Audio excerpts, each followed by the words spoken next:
All right, welcome everybody. You are listening to Loan Officer Freedom, number one podcast in the world today for loan officers.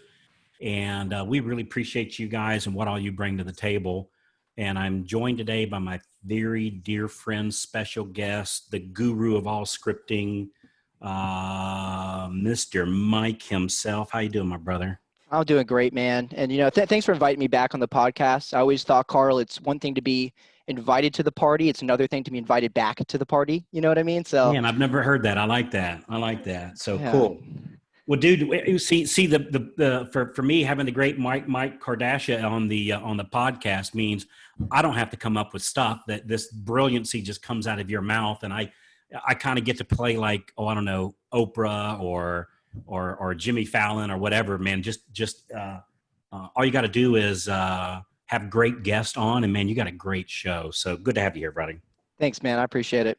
Only good things happen when we get together, man. That is the truth. That is the truth. All right. So what we're going to talk about, you're listening to the right episode. If you want to hear about, should I focus on purchases or refinances, and how do you balance the two, and how do you know you have a good balanced business?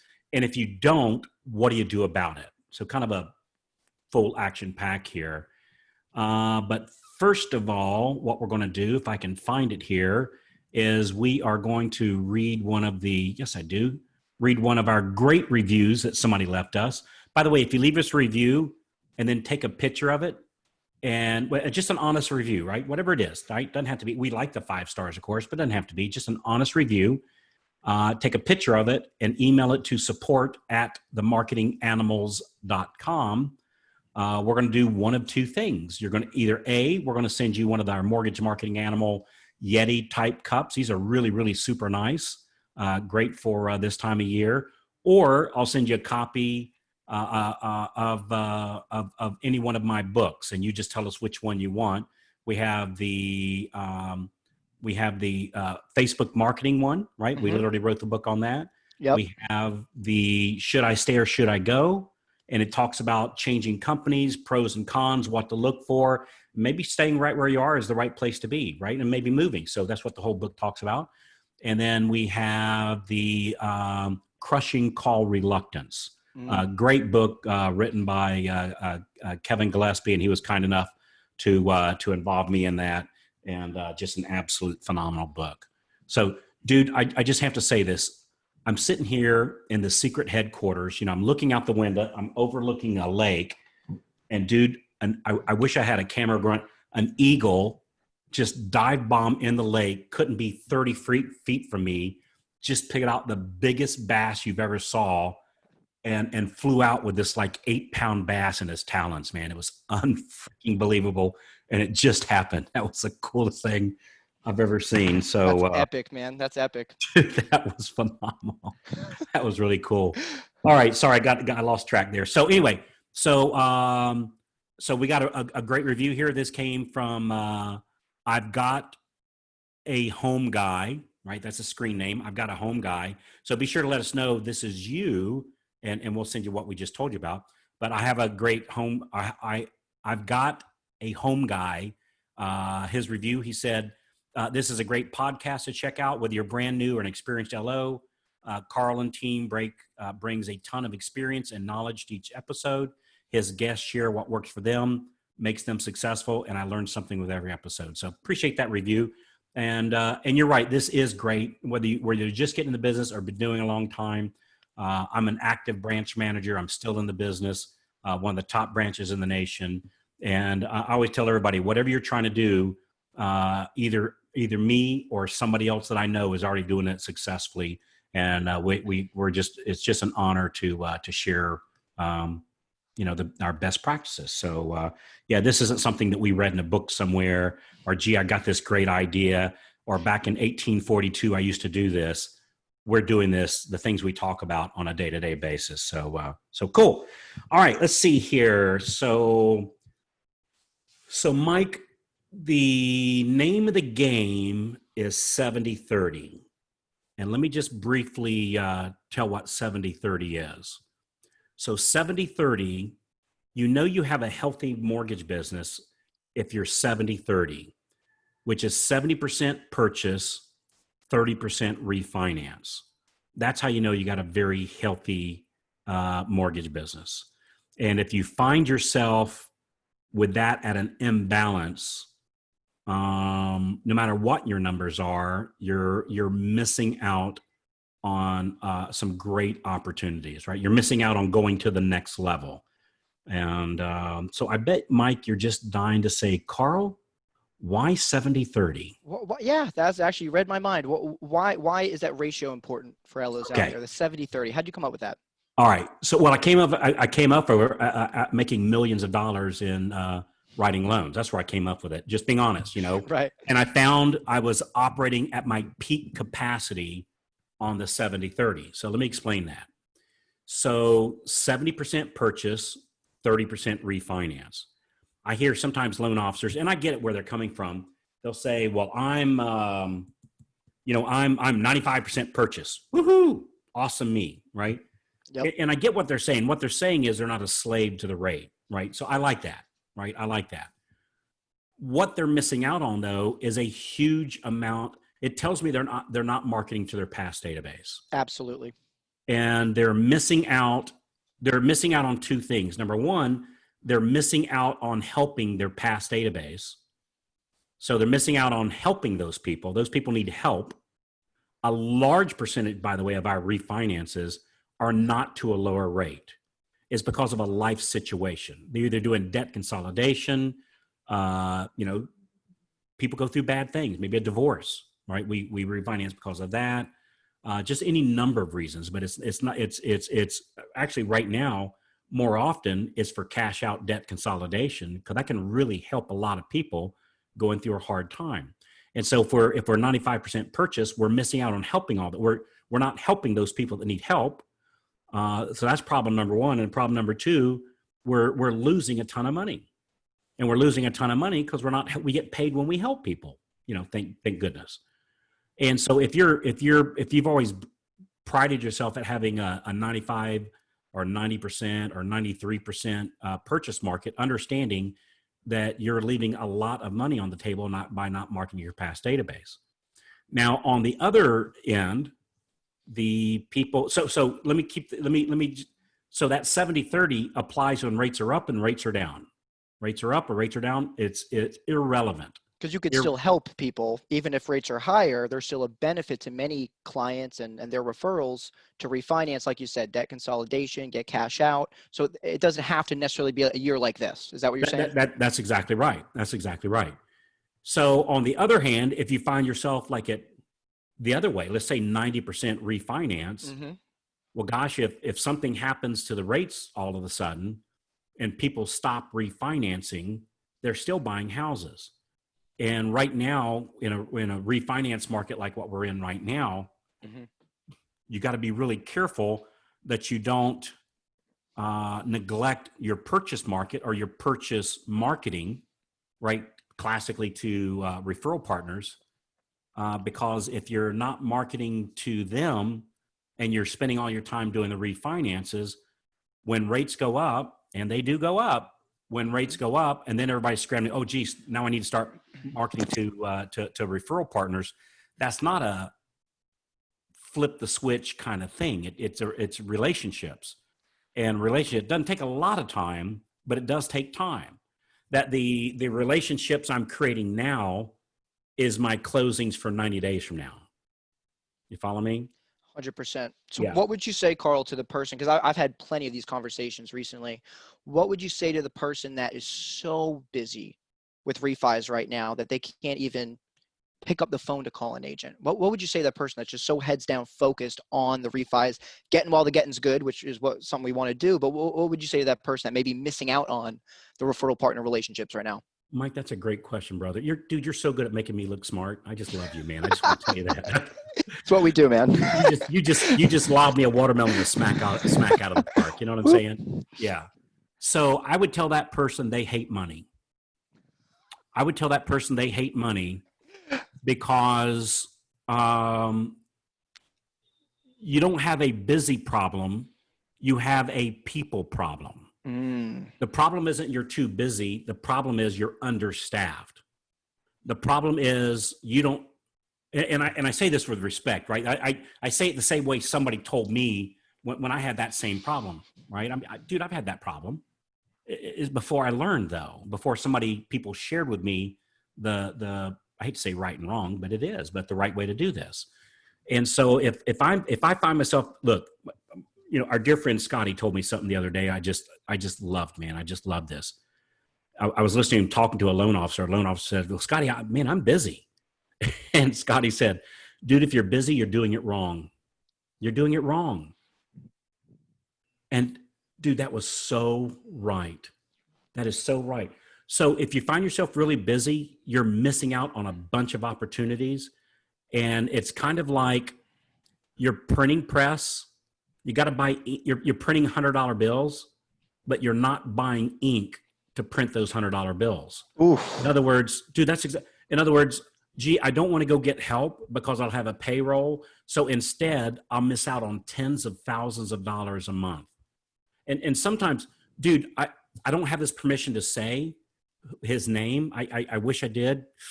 I'm almost tempted to say it, and then we could edit this out, but we're broadcasting this live on Facebook, so I'm not. Mm-hmm. We have a guy in our Freedom Club that made $330,000 last month profit, right? Yep. To him. Yep. After payroll, after rent, after credit reports, after all that, his personal W-2 taxable income was, I think it was $330,000. Amazing. And you go, well, wait a minute, he must have had help. Yeah, that's exactly right. Because he understands the concept of leveraging other people's talents. And oh, by the way, he's not busy. His company's busy, right? His people are busy. He's certainly not sitting around twiddling his thumbs going, what do I do next? I'm not trying to paint a wrong picture here, but like, he's not too busy to, quote, work the system of making sure he's getting 70-30, 70% purchase, 30% refinance. And you can use that 70-30 to stair step your way up. And what I mean by that is, like, let's say I find myself at 60% purchase and 40% refinance. Okay. Well, that means I'm doing an excellent job on marketing to my past database, right? But what it also means is I'm not doing a good job on marketing to my referral partners, mm-hmm. that I'm missing out on all of those deals. So I'm not trying to, so let's just say for an easy number, you're doing 100 loans. Well, you know what, let's do it so where it's more relatable to more people. Even though, you know what, I want everybody to just, gosh, you know what, I'm going to stick with the 100 because I don't want to plant low numbers in your head for you to think that's the most you could do. I want you to start thinking in hundreds. Just think big. Like our top members in our Freedom Club, mm-hmm. That's where they are. That's not what they think. That's where they are. Right. So that is possible even for you. Like even for you. Even for me, when I was closing 4 loans a month, my first month in the business, right? Even for me, start thinking hundreds. So like, let's say if I'm closing 60 purchases and 40 refinances. All right. So I'm at 60-40. I'm doing a great job on marketing to my past database, but I'm missing out on my referral partners. And so I don't back off on the 40, right? I don't back off on those 40 refinances I did this month. I up my game on the 60 purchases, trying to get that to 70. And so I start focusing on marketing to my referral partners to get more purchase. And granted, marketing to my past database, I'll also get purchases from that too, just as an FYI, right? That's not just because they refer me to their Uncle Bob who's buying a house, right? So I'm at 60-40 and I go, okay, I pat myself on the back, doing a great job on marketing my past database, but I'm not marketing to my referral partners at the level I need to because I'm down to 60%. So I step up my game on that, and I step up my game big time, and I find myself at 75%. Well, I still got the 40 refinances I'm doing, and now I'm up to the 75 of the purchase. That means I need to up my game even more on the refinances. So I step my game up, and I got the same amount of purchases, but now my refinances are up even higher, and now I'm at 65-35 or 65-35. I don't back off on the refinance. I keep doing that, and I step up the purchases.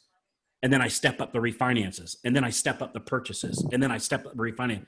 I call it the stairway to heaven, right? That's how you're just constantly you're pushing the other even higher because you're never in that perfect 70-30 imbalance. So whichever is the least, you keep doing on the most, you just step the game up on the least and bring that up, which forces me now to step up the game on the other. And I'm gonna tell you right now, the answer is always going to be people and the activity those people are helping you do.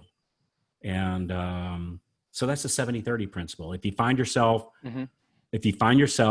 like probably most today, not all, but most are finding themselves heavy on the refinance. Awesome. Keep doing that great activity. Step up your game on your referral partner marketing. Absolutely. It makes total sense. And, it reminds me of a lesson that we talked about last week on the episode we did on hiring help processors and loan partners. I think a great lesson to be learned from there is the difference of ROI, return on investment, the money that we're making today. Let's say in this example from the refinances, right? Versus COI, the cost of inaction. We had this conversation just a couple months ago, Carl, where you had mentioned to me, Mike, I feel like most loan officers right now in today's market are losing more money and opportunity by just focusing on the refis than to still be incorporating their meetings and virtual meetings and building relationships and reaching out to their agents. We may be losing more in the long run, whether that's 90 days, 6 months, a year, 5 years, right? And I thought that was a really interesting concept to think of our ROI versus our COI, the cost of inaction of setting up. Yeah, and that COI in this case could be our cost of inactivity or inaction on referral partner marketing. Or if we find ourselves at a 90% purchase and somehow we're proud of that, but only because we didn't know, right? It was our cost of inactivity of marketing to our past database. Mike, before we hit the record button, you were talking about something. Tell us, like, what would you do? Somebody says, well, Mike, Carl, hey, that all sounds fine and dandy. I don't have a past database. Tell them the Dave Jones story if we've got David's permission to do that. Oh, absolutely. Yeah, we absolutely do. He actually called me to tell me this story to share with others. So this is a perfect example.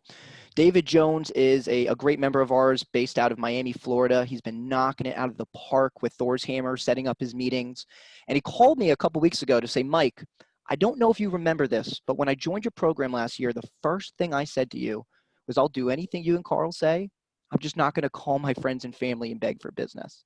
And, from there, we started our Thor's Hammer strategy, went on a ton of meetings, really grew a consistent business through the agents. He called me a couple weeks ago to say, Mike, I want to tell you something really interesting. He reminded me of that day and said, half of my business this year have come from friends and family. What do you know? The people that know us, like us, and trust us. He wasn't salesy. He didn't damage his reputation. He wasn't perceived as this super pushy, aggressive salesman. He picks up business when he's on the phone talking to a buddy. He'll make a quick Facebook video and blast it out. He'll, like he shared with you, he'll hang out on his boat with some good friends and family, come back home with 2 good referrals. It's from having conversations from the people that know us, like us, and trust us. So Carl, to answer your question, if, let's say I was brand spanking new and I had no database and I loved everything that you and I chatted about today, I would call the people in my cell phone, man, my friends, family, local connections, acquaintances. I'm convinced we only get paid when we help people, right?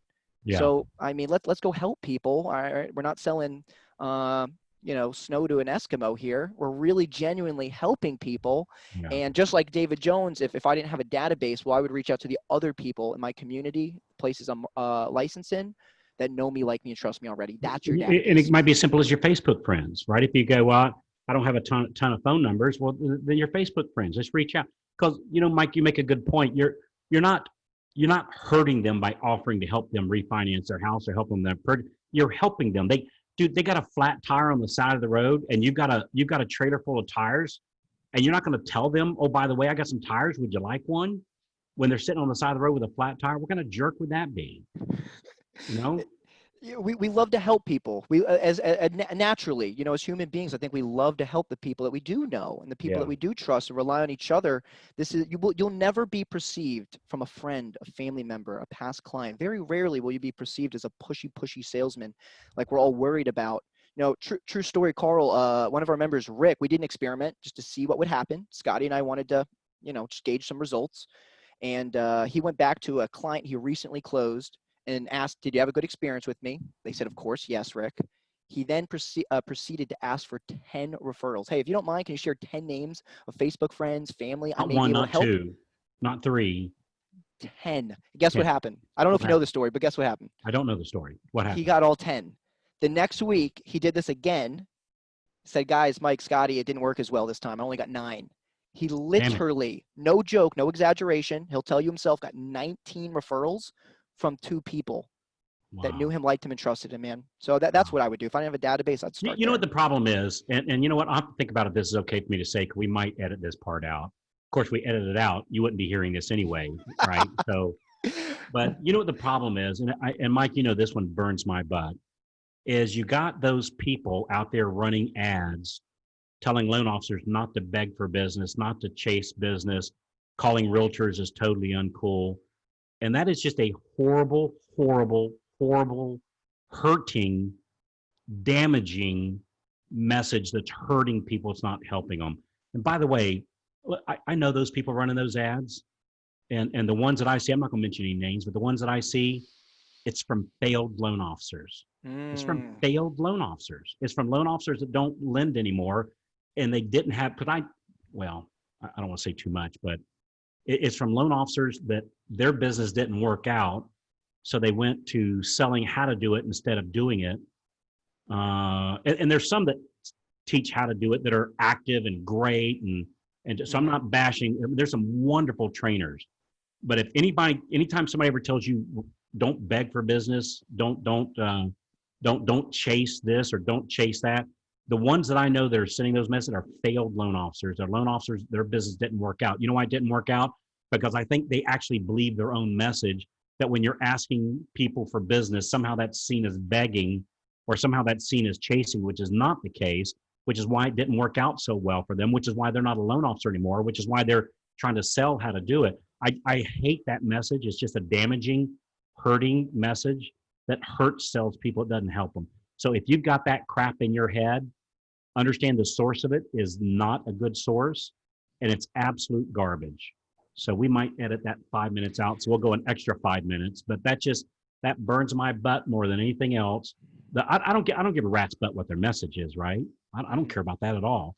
What I care about is that some people, not many, but some people might actually believe it, and that hurts them. And then that wrecks their 70-30. Hell, everything's down because they don't ask for the business. Whoever asks for the business the most wins.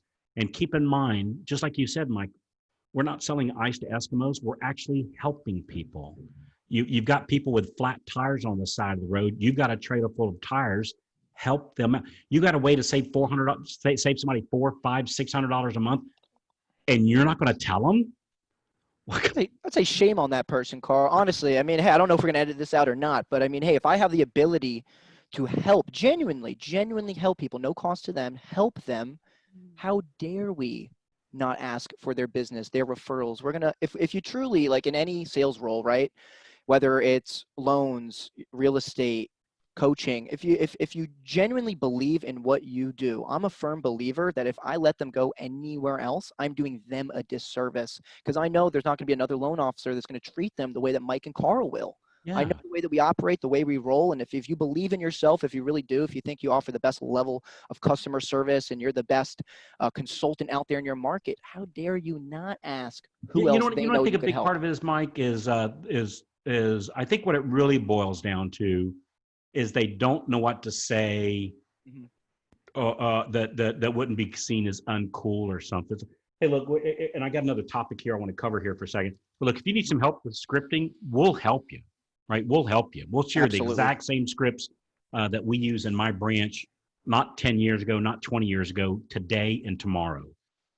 So give a quick call, loanofficerstrategycall.com, loanofficerstrategycall.com, and we'll get on the horn. Just as an FYI, that's not a sales call. We're actually going to go through scripting and we'll help you map stuff out.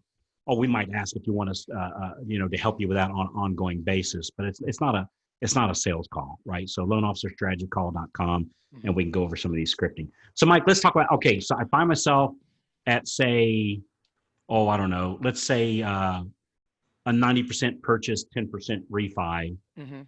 So my issue is marketing my past database. I need to up that game. Mm-hmm. How do I do that? Easy. There's a number of ways that we do market to our database. So I don't want you to think there's, a right or a wrong, but hands down, the most effective, without a shadow of a doubt in my mind, 100% pick up that phone and call them. Yeah. And we've established this. We're effective enough at this. We've seen this over and over again. It doesn't have to be us guys. The way that Coach Tammy explained this concept to me, which I think is brilliant, when it comes to our database, like the whole daily success plan that you've created, Carl, with our database, it's a non-negotiable. It's a contract. It's an obligation. It's a creed. It's a promise to ourselves and to our business that we'll make those calls. And if it's not us, just like if we had a pet, right, that we were leaving over the weekend, somebody on my team, my friends, my family, somebody has to take care of that pet. Same thing with these calls, guys. If you're not going to make them, like if Carl was too busy or didn't want to call his database, Mike, I can call his database for him and reach out, use the same scripting on his behalf to catch up, say thank you, ask how they're holding up, see how the home is doing, ask for more referrals. Carl, Vinny Rodriguez, awesome guy, gave me permission to share this story as well. Had to call his database. He ended up, the challenge that day was to call 25 and track the results. He emailed me that same day, said, Mike, I'm not done yet. I've only called 14. I've spoken to 12. I've already pulled in 4 refinances. I'm convinced this is the best way to do it, man. Pick up that phone, have a conversation, catch up, say thank you. I appreciate you. Use our scripts. Ask for business. If it's not you, somebody else on your team.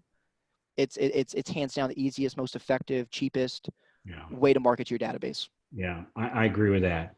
So there's really like a 4. So I think calls number 1, which is why you brought it up first. And then we send out snail mail. Again, we'll be happy to share with you the different snail mails that we send out.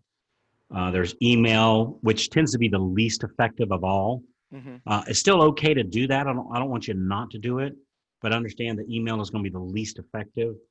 And then we've been doing Facebook ads just to our past database, where you can do Facebook ads that only your past database sees. They don't know that. They think everybody sees it.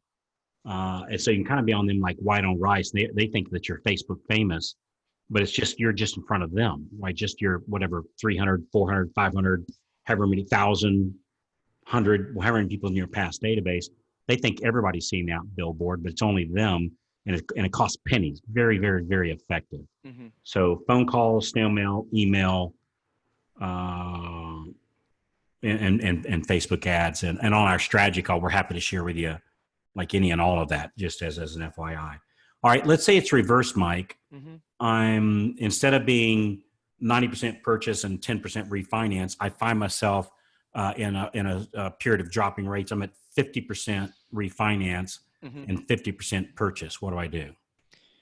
Another easy one. I would say if purchase is the goal in mind, we have to build more relationships, right? This is a relationship-based industry. 100% would recommend that we hop on the phone and set meetings, virtual meetings, like what you and I are doing right now, if not in person, right? Depending on where we are. And face-to-face or Zoom.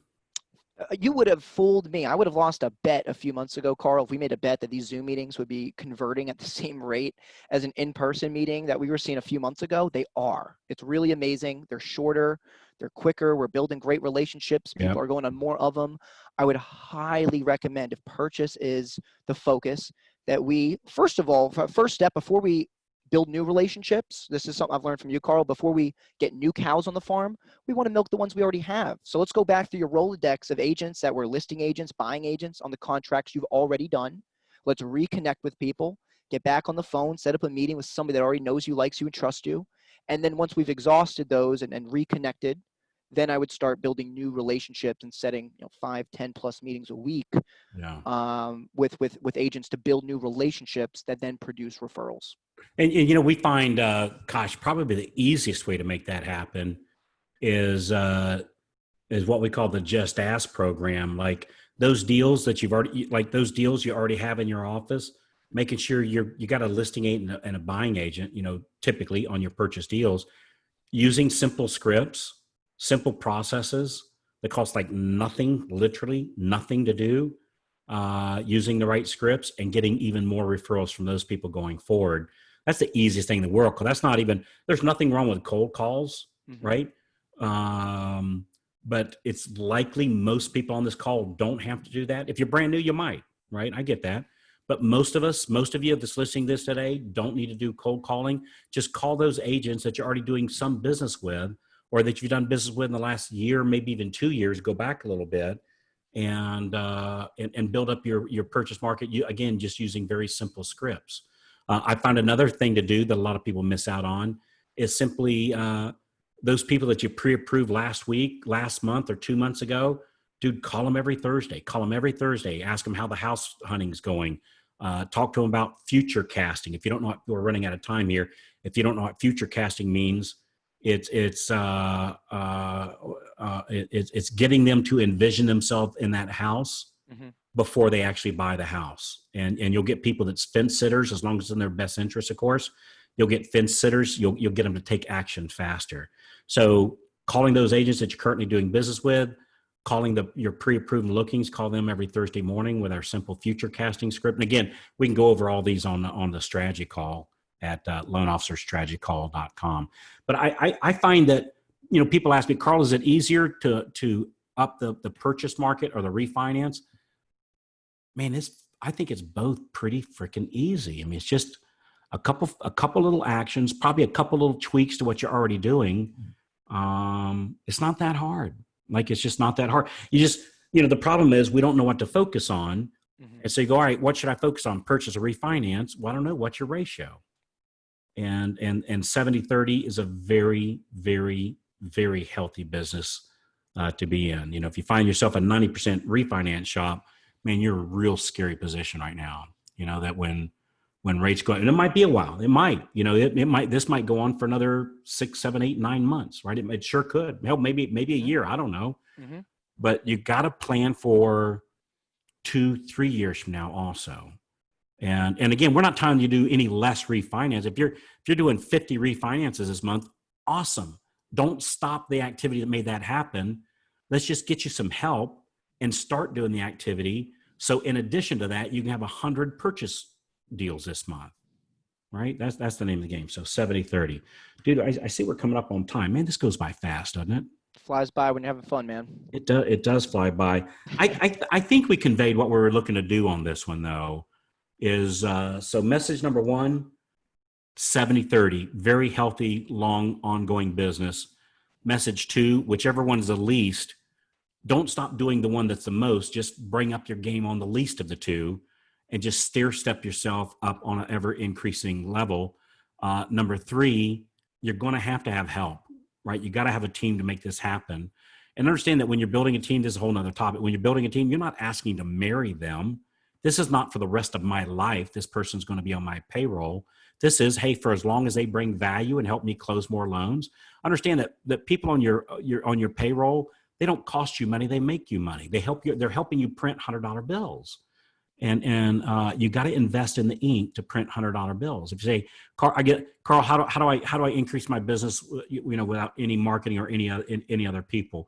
That's like saying, how do I bake bread without flour? It's just, Possible. It's yeah. I mean, that's probably a bad. My wife actually makes it out of almond dust, right? Like almond, flour, so to speak. But you get the idea. Is that if you're going to make shoes, you got to buy leather.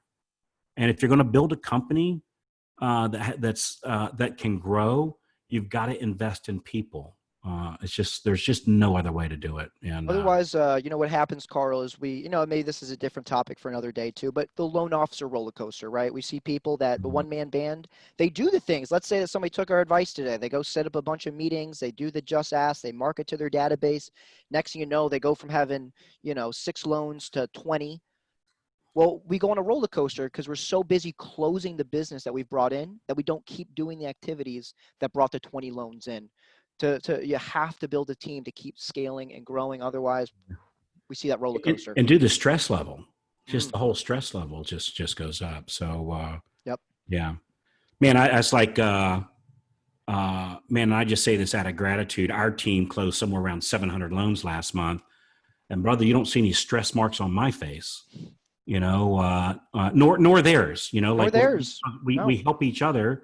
and we're all a team, and I'm grateful for the team. And my guess is, or my goal is, for them to be grateful of what I bring to the table, and they'll keep on, they'll stay under my umbrella or my team as long as I bring them value, and as long as they bring value, I'll keep them on my team. Right? It works both ways. We're partners in all this. Man, you got to build a team. You got to build a team to have growth and stay happy. Because man, there's the ultimate failure is to be, as a loan officer, be closing a bunch of loans and be miserable. Oh. That is the ultimate failure. We see it often. It's Yeah. Unfortunately, we see it far too often. It's about Yeah. systems, processes, putting a team in place. Yeah. The man you touched on earlier that made over $300,000 last month. I know who you're talking about. He spent a lot of time at his lake house last month.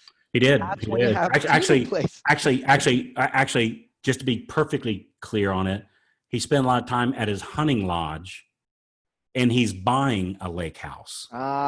So that's freedom. That's freedom, my friend. That's freedom. That's freedom. And dude, how many of our members? This is another topic. We ought to interview them.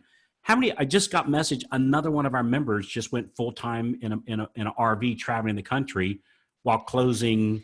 I think she said. I guess it's okay for me to say this. She closed. I think it was 15 loans. 15 loans. Did I save the message? You know what? I think I deleted the message. I sure did.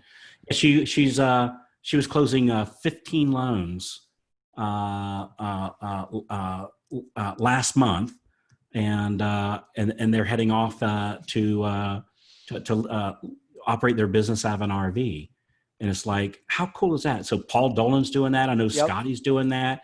Gabe is in the process of getting his, and he's doing that.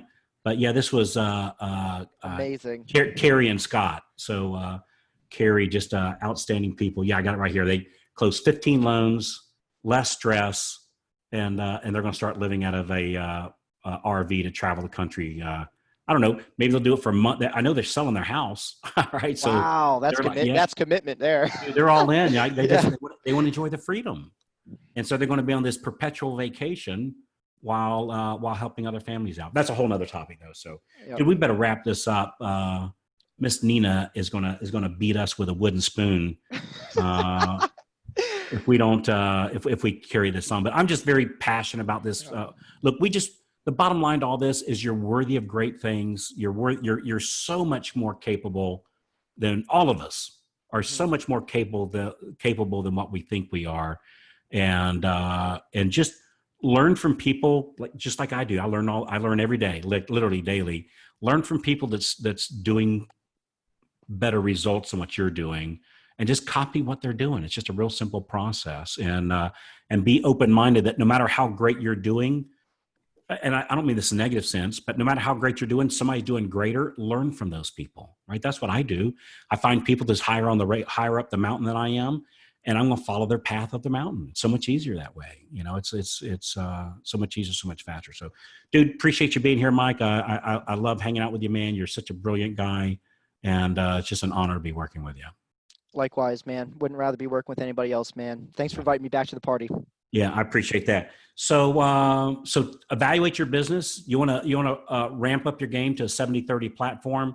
And when you're ready to map out, which I would say that would be now, when you're ready to map up either side or both at the same time, let's get on the horn and we'll show you how to do that, man. It's real simple stuff.